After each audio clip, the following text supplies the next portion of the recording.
तेज खबर, पैनी नजर।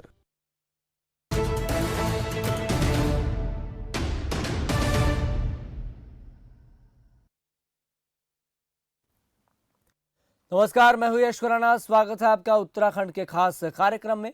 उत्तराखंड के कृषि मंत्री सुबोध उनियाल ने बीते कल मध्य प्रदेश के मुख्यमंत्री शिवराज सिंह से मुलाकात की।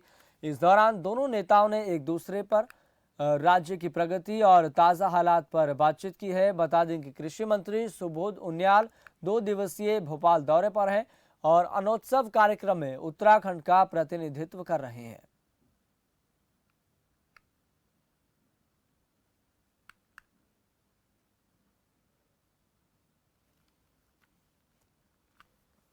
वहीं नीरज चोपड़ा के स्वर्ण पदक जीतने के बाद पूरे देश में खुशी का माहौल है। इनकी जीत में हर कोई शरीक हो रहा है। वहीं उत्तराखंड में भी नीरज चोपड़ा की जीत को लेकर जश्न मनाया गया। यहां विधानसभा अध्यक्ष प्रेमचंद अग्रवाल ने यमुना कॉलोनी स्थित अपने शासकीय आवास पर खेल प्रशंसकों और परिजनों के साथ मिठाई बांटकर जश्न मनाया। वहीं उन्होंने नीरज चोपड़ा की इस जीत को ऐतिहासिक जीत बताया।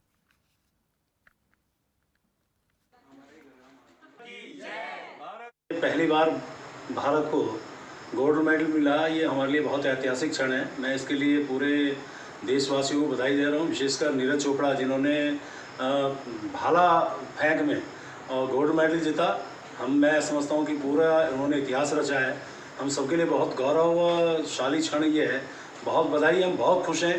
अभी हमने जश्न मनाया है और मैं समझता हूँ कि जिस प्रकार से पहली बार गोल्ड हमारे हाथ में एथलेटिक्स में आया है, और आप देखिए 41 साल बाद अभी 2-3 पहले ही भारतीय हॉकी ने ब्रॉन्ज मेडल हासिल किया। सभी देशवासियों को बहुत बधाई दे रहा हूं और विशेषकर नीरज चोपड़ा को बहुत बधाई दे रहा हूं।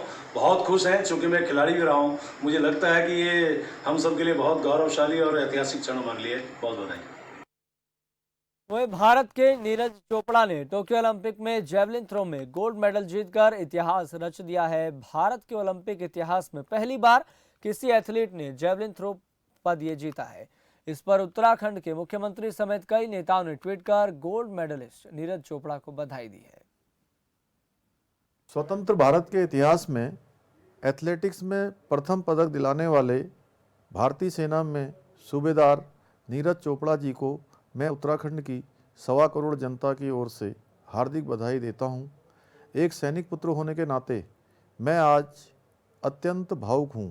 उनका भाला फेंक प्रतियोगिता में स्वर्ण पदक जीतना जहां उनकी जी तोड़ मेहनत का नतीजा है, वहीं सैन्य अनुशासन का भी परिणाम है।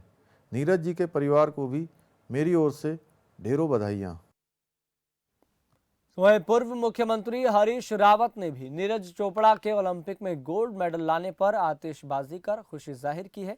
तस्वीरें भी हम आपको दिखा रहे हैं। नीरज चोपड़ा की जीत में हर कोई शरीक हो रहा है और जैसे ही खबर टोक्यो ओलंपिक से कल सामने आई कि 87.58 मीटर का भाला फेंककर नीरज चोपड़ा ने गोल्ड मेडल जीता है, वैसे ही पूरे देश में खुशी की लहर दौड़ गई। लंबे वक्त के बाद स्वर्ण पदक मिला है, ये बात कही उत्तराखंड के पूर्व मुख्यमंत्री हरीश रावत ने। आज का दिन भारत के लिए गौरवपूर्ण दिन, महान दिन। आज हमें एक बहुत बड़ी उपलब्धि हासिल की। 13 वर्षों के बाद फिर हमको स्वर्ण पदक मिला। टोक्यो की धरती हमारे लिए पदकमय रही है। आज स्वर्ण पदक जीतने वाले नीरज चोपड़ा को मैं हृदय की गहराई से बहुत बहुत बधाई देता हूँ, बहुत धन्यवाद देता हूँ। उसकी माता पिता को धन्यवाद देता हूँ और उसकी रेजिमेंट जिनके वो जेसीओ हैं, राजपूताना राइफल, उनको राजपूताना राइफल को, जो हमारी गौरवपूर्ण सैन्य टुकड़ी है, उसको भी मैं बहुत बहुत बधाई देना चाहता हूँ। वहीं स्वास्थ्य विभाग की रीढ़ माने जाने वाली आशा वर्कर्स भीषण गर्मी में अपनी मांगों को लेकर प्रदर्शन करने को मजबूर हैं। आपकी टीवी स्क्रीन पर चल रही तस्वीरें लाल कुआं की है, जहां 11 सूत्रीय मांगों को लेकर आशा वर्कर्स ने प्रदर्शन किया और सरकार के खिलाफ जमकर नारेबाजी की। कर्मचारियों का कहना है कि केवल काम का बोझ बढ़ाया जा रहा है, वेतन आने को कोई समय नहीं है, जिसके कारण परेशानी का सामना करना पड़ रहा है। वहीं आशा कार्यकर्ताओं ने चेतावनी देते हुए कहा कि मांगों को जल्द पूरा नहीं किया गया तो देहरादून से दिल्ली तक जाएंगे।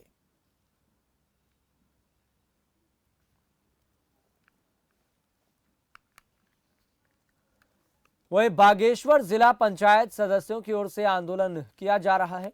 आंदोलन अब 2022 में राजनीतिक परिवर्तन की ओर अग्रसर हो गया है।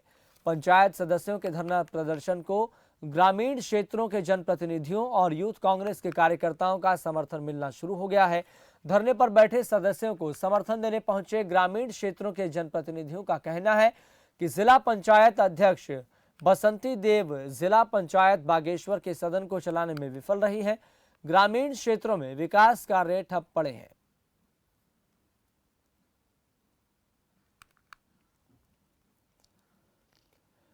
वहीं मैदानों से लेकर पहाड़ों तक बारिश अपना कहर बरपा रही है।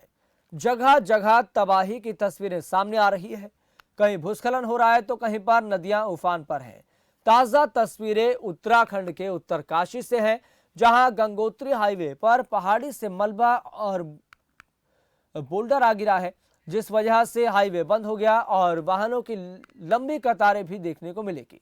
इसी के साथ ही हाईवे बंद होने से लोग वाहनों से उतरकर नदी के रास्ते से आवाजाही करने को मजबूर भी हो गए। फिलहाल यहां पर रुकते हैं, छोटे से ब्रेक के लिए फौरन हाजिर होंगे।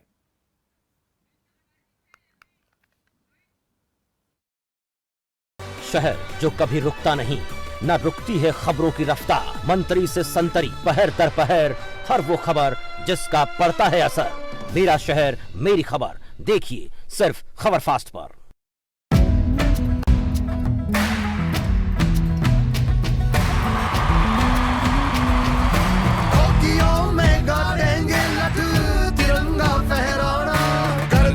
सारों को पट देश के संग हरियाणा। हरियाणा के छोरे ने लठ गाड़ दिया, और लठ क्या भाले वाला लठ गाड़ दिया। देश के संग हरियाणा, देश के संग हरियाणा, हमने तिरंगा फहराना, देश के संग हरियाणा।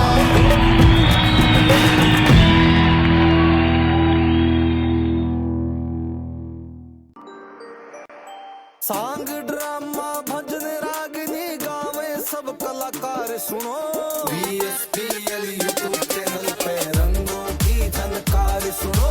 VSPL यूट्यूब चैनल पे रंगों की झनकार सुनो। एसिडिटी, गैस, खट्टी डकार, पेट फूलना और कब्ज, ऐसे में मेरी सलाह है आयुर्वेदिक मुल्तानी पश्मीना। ये पेट की सभी समस्याओं में पूरी तरह आराम देता है।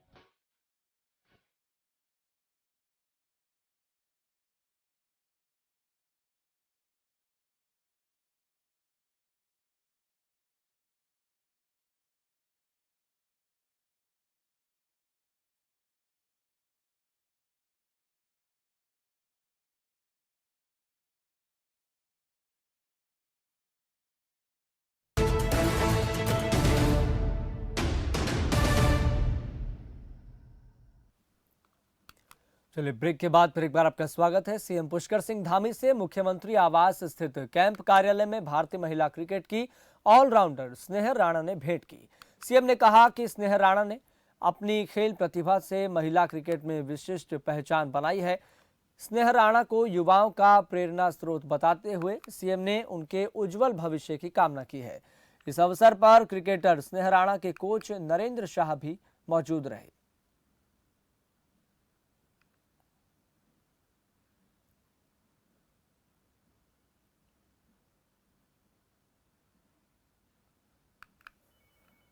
चलिए, इसी बीच आपको बता दें एक बड़ी जानकारी सामने आ रही है। बड़ी जानकारी से आपको अपडेट कर दें, जल जीवन यात्रा आज से शुरू होगी। तो बड़ी खबर आपकी टीवी स्क्रीन पर। मुख्यमंत्री आवास से सीएम धामी हरी झंडी दिखाएंगे। आईटीबीपी की पासिंग आउट परेड में सीएम धामी शामिल होंगे। सुबह 9:45 पर मसूरी में पासिंग आउट परेड आयोजित होगी। पीलू रौतेली पुरस्कार समारोह में भी सीएम शामिल होंगे। देहरादून के IRDT सभागार में समारोह आयोजित 12 बजे सीएम पहुंचेंगे। बड़ी जानकारी हम आपको बता रहे हैं इस वक्त की। बड़ी जानकारी आपकी टीवी स्क्रीन पर। लगातार फ्लैश हो रही है। इस खबर पर ज्यादा जानकारी के साथ मेरे सहयोगी कैलाश जोशी जुड़ गए हैं। कैलाश जोशी, इस खबर को लेकर आपके पास अपडेट क्या है, चूंकि कार्यक्रम आयोजित होना है और ऐसे में इस कार्यक्रम में कौन कौन शामिल होगा, किस तरह का ये कार्यक्रम है, एजेंडा क्या है?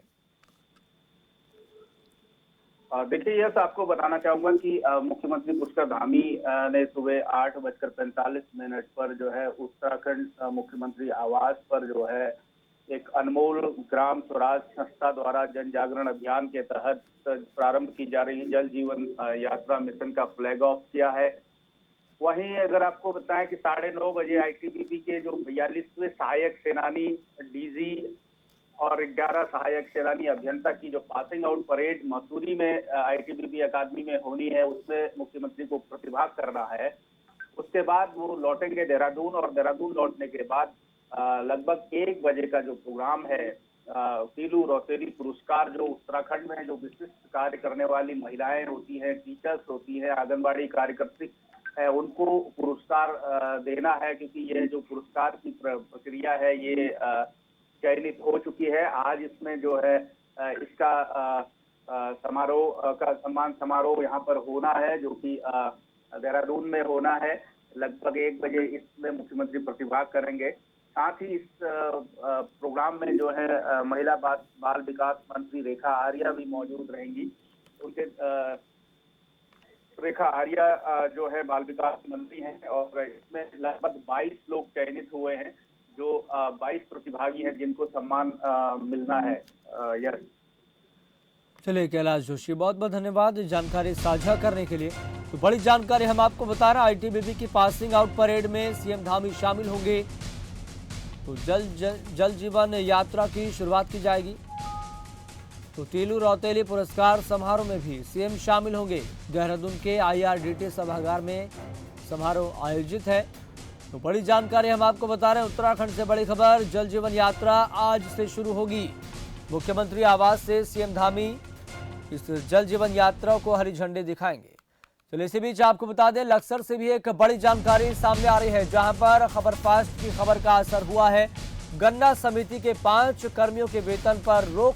सीडीओ जांच में 5 कर्मचारी नदारद मिले थे। स्पष्टीकरण मिलने तक 5 कर्मचारियों के वेतन पर रोक लगी है। 2 दिन पहले हमने प्रमुखता से खबर दिखाई थी, जिसका असर देखने को मिला है। खबर दिखाने के बाद सीडीओ ने मामले में संज्ञान लिया है।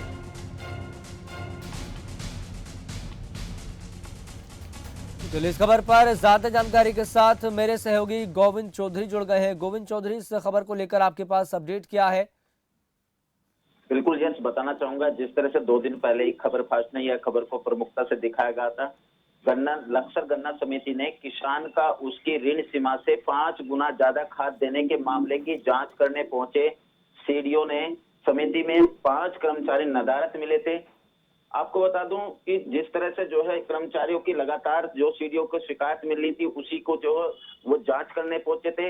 नदारद मिले सभी 5 जो कर्मचारी, उनके वेतन पर पूरी तरह से रोक लगा दी है और 15 दिन के भीतर जो स्पष्टीकरण मांगा गया है। आपको बता दूं कि उधर जिस तरह से किसान मंजूर करने वाले जो ऋण जिन्होंने मंजूर किया था, उन कर्मचारियों पर भी अब गाज गिरनी तय मानी जा रही है। आपको बता दूं कि लक्सर गन्ना समिति के जो सदस्य होते हैं, वो किसानों को उनके गन्ने के बेसिक कोटे के मुताबिक ही खाद का जो ऋण है वो दिया जाता है। लेकिन आरोप है कि 2014 से 2017 तक समिति के तत्कालीन सुपरवाइजर और सचिव ने एक लक्सर के किसान को 5 लाख रुपए का खाद उधार दिया था, जबकि यस किसान की जो ऋण सीमा थी वो महज 80,000 रुपए थी। और इसी मामले में जो है अब 2017 के बाद किसान ने जो है चीनी मिल को जो गन्ने की आपूर्ति भी बंद कर दी थी। इस लिहाज से समिति का जो ऋण था वो किसान से अभी तक चुकता नहीं बन पाया है। इसी की शिकायत जो है सीडीओ शैलेंद्र सिंह नेगी ने जांच की समिति पर कार्यालय पर जो मौजूद जो कर्मचारी थे वो 5 कर्मचारी नदारद मिले थे। इसी को जो है अब जो है 15 दिन के भीतर उनका स्पष्टीकरण मांगा गया है और साथ ही स्पष्टीकरण मिलने तक उनके जो वेतन है उन पर पूरी तरह से रोक लगा दिए। जी चलिए गोविंद, बहुत बहुत धन्यवाद जानकारी साझा करने के लिए। तो बड़ी जानकारी हम आपको बता रहे हैं, खबर फास्ट ने इस खबर को प्रमुखता से दिखाया था, जिसका असर देखने को मिला है। गन्ना समिति के 5 कर्मियों के वेतन पर रोक लगी है। सीडीओ जांच में 5 कर्मचारी नदारद मिले थे। अब आपको बता दें 15 दिन के भीतर कर्मियों से स्पष्टीकरण मांगा गया है कि आप बताएं कि किस वजह से ऋण दिया गया, ऐसे क्या मजबूरी थी। तो सीडीओ जांच में 5 कर्मचारी नदारद मिले थे। लक्सर से बड़ी जानकारी, जहां पर खबर फास्ट की खबर का एक बड़ा असर देखने को मिला है। प्रशासन पूरी तरह से अब मुस्तैद नजर आ रहा है। तो वह कोरोना के खिलाफ जंग में वैक्सीनेशन सबसे अहम हथियार है। देश भर में कोरोना वैक्सीनेशन अभियान को तेजी से पूरा करने की कोशिश की जा रही है। उत्तराखंड में वैक्सीनेशन अभियान जोरों पर चल रहा है। उत्तराखंड में मेगा वैक्सीनेशन डे अभियान के तहत लोगों का टीकाकरण किया जाएगा। विभाग ने 24 घंटे में 1.5 लाख लोगों को वैक्सीन लगाने का लक्ष्य रखा था। इस कैंपेन की शुरुआत मुख्यमंत्री पुष्कर सिंह धामी ने की थी।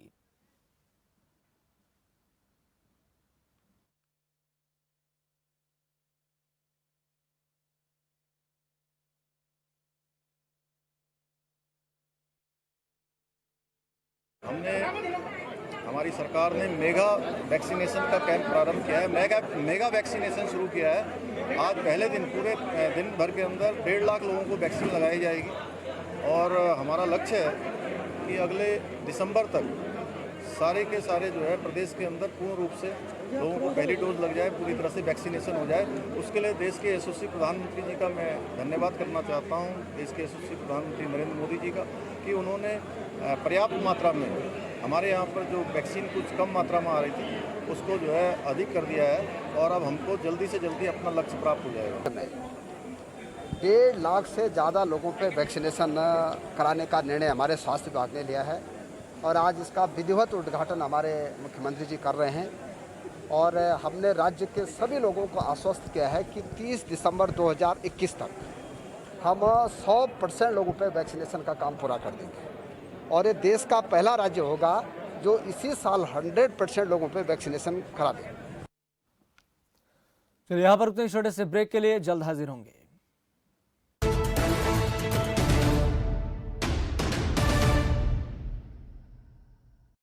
मुल्तानी कोका कफ सिरप, तुलसी, वसा, यस्ती मधु, पिपली के गुणों से भरपूर, जो खांसी पर करे तुरंत असर, ताकि बदलते मौसम के साथ आप न बदलें।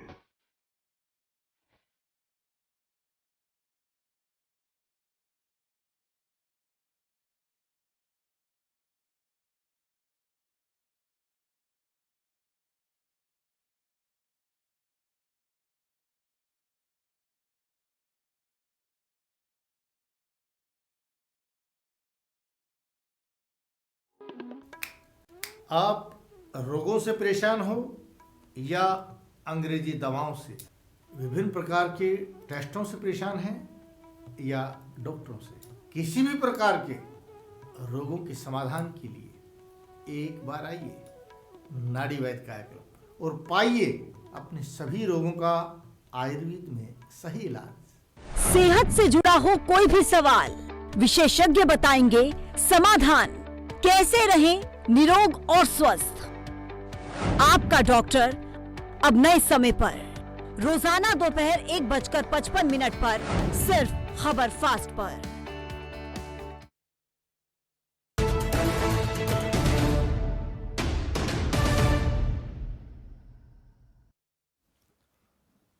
चलिए ब्रेक के बाद फिर एक बार आपका स्वागत है। इंटरनेशनल रोटरी क्लब के अध्यक्ष शेखर मेहता के नेतृत्व में प्रतिनिधिमंडल ने मुख्यमंत्री पुष्कर धामी से मुलाकात की। मुख्यमंत्री पुष्कर सिंह धामी ने कहा कि राज्य सरकार युवाओं को स्वरोजगार उपलब्ध कराने की दिशा में अनेक कार्य कर रही है। इसमें रोटरी क्लब की तरफ से क्या सहयोग दिया जा सकता है, इस दिशा में प्रयास किए जाएंगे।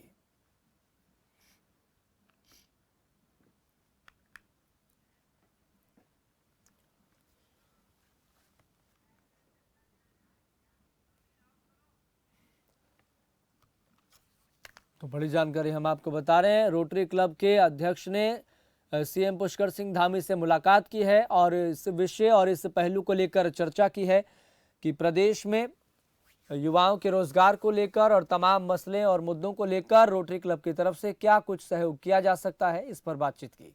तो वहीं उत्तराखंड कांग्रेस ने मुख्यमंत्री के लिए स्टाफ की नियुक्ति को लेकर सवाल उठाए हैं। कांग्रेस प्रवक्ता गरिमा दसौनी ने इन नियुक्तियों को गैर संवैधानिक बताते हुए कर्मचारियों को सौंपी गई जिम्मेदारियों को पार्टी से जुड़ा हुआ बताया।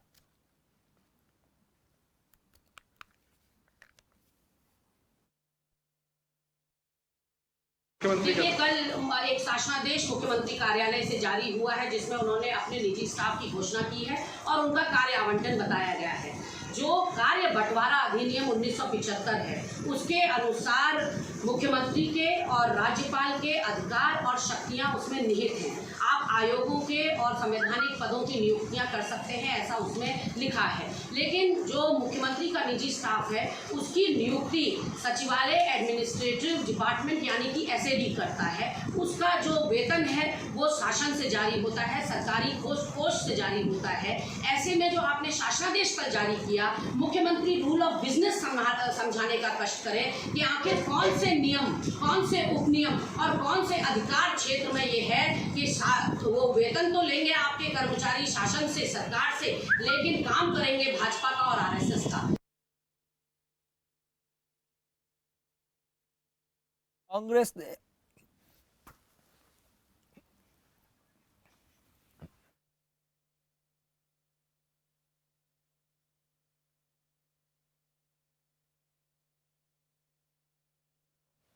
तो सीएम के निजी स्टाफ पर कांग्रेस ने सवाल उठाए हैं। इसमें प्रक्रिया पर सवाल उठाया गया है। ये बात कही गई है कि शासनादेश से यहाँ पर पैसे दिए जाएंगे, तो ऐसे में ये किस संविधान के तहत है, ये किस नियम के तहत है, ये समझाने की कोशिश करें।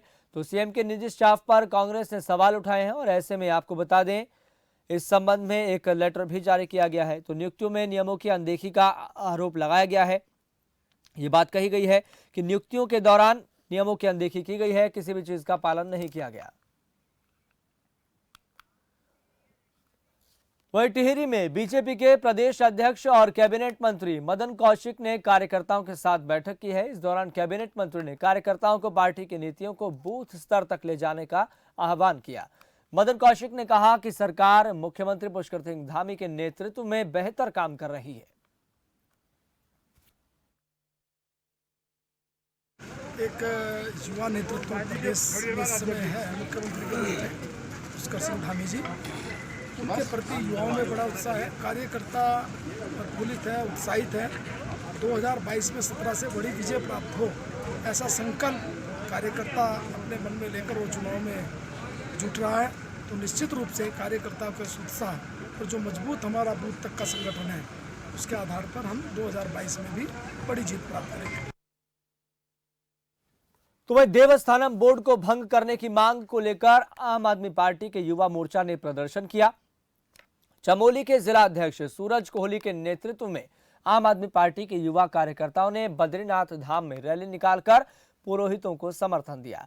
कार्यकर्ताओं ने मांग की है कि पुरोहितों के हक हकूकों को देखते हुए देवस्थानम बोर्ड को तत्काल भंग किया जाना चाहिए।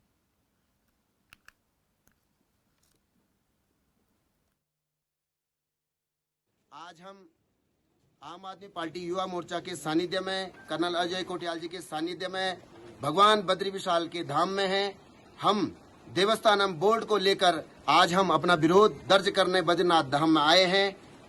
भाजपा जो अच्छे दिनों की सरकार, अच्छे दिनों का सपना दिखाने वाली थी, जो बेरोजगारों को रोजगार देने वाली सरकार थी, आज वो यहाँ के जनमानस ऐसी कुनीतियों को लाकर हमारे जनमानस के साथ एक विश्वासघात कर रही है। हम आज आम आदमी पार्टी इस बद्री विशाल के धाम से यही मांग करेंगे, इनको सद्बुद्धि दें, इनको ये देवस्थानम बोर्ड भंग करने के लिए इनको सद्बुद्धि दें। तो वही भाजपुर नगर पालिका में दैनिक वेतन कर्मचारियों के आंदोलन को किसान नेता जगतार सिंह बाजवा ने समर्थन दिया। इस मौके पर जगतार सिंह बाजवा ने प्रदेश सरकार से दैनिक वेतन कर्मचारियों की मांग को पूरा किए जाने की अपील की। साथ ही उन्होंने कहा कि दैनिक वेतन कर्मचारी बीते एक सप्ताह से स्थायी कर्मचारी बनाए जाने की मांग को लेकर धरने पर बैठे हैं, लेकिन सरकार उनकी मांगों की अनदेखी कर रही है, जिसको लेकर कर्मचारियों में रोष व्याप्त है। लगता है कि शायद सरकार ने गंभीरता से सोचा नहीं, क्योंकि इनकी जो मांग है वो इतनी वाजिब और जायज़ है कि उसमें ना तो सरकार को एक्स्ट्रा कोई बर्डन पड़ रहा है आर्थिक, किसी भी तरीके का सरकार को एक्स्ट्रा एफर्ट नहीं करना पड़ रहा। उसके बावजूद भी अगर कर्मचारियों को आज आत्मदाह की धमकी देने की स्थिति में आना बढ़ रहा है और ये बहुत ही दुर्भाग्यपूर्ण। मेरा निवेदन है प्रदेश की सरकार से और यहाँ के जनप्रतिनिधियों से भी कि जितनी गंभीरता आप लोग चुनाव के टाइम पे दिखाते हो, तो यही तो लोग हैं आप लोगों को कुर्सी पे बैठाने वाले भी। तो गंभीरता से लेकर के ये मुद्दा मुख्यमंत्री के सामने जाना चाहिए और मुझे उम्मीद है कि सकारात्मकता से अगर ये मुद्दा मुख्यमंत्री तक जाएगा और ये हल होने वाला और हल होना चाहिए। तो वहीं कोरोना के चलते इस बार भी मुहर्रम का पर्व फीका रहेगा। मुहर्रम के त्योहार पर जुलूस निकालने वाले शिया समुदाय को कोरोना की गाइडलाइंस के तहत मातम मनाए जाने की अपील की गई है। मंगलौर और लंढोरा में सीओ ने समुदाय के लोगों के साथ बैठक की है। वहीं जुलूस और मजलिसों को सीमित किए जाने की अपील के साथ ही कोरोना गाइडलाइंस का ख्याल रखने की अपील की।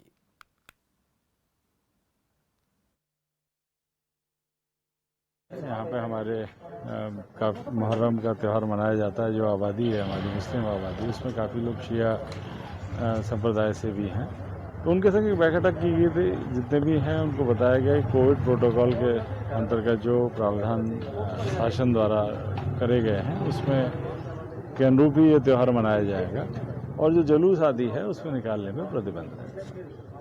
तो जुलूस आदि न निकालें, जो मातमी जुलूस निकलते हैं, मजलिसों को भी सांगठिक रूप से करें, इसी बात पर चर्चा हुई। चलिए, उत्तराखंड के खास कार्यक्रम में फिलहाल इतना ही। मुझे दीजिए इजाजत। देखते रहिए खबर फास्ट।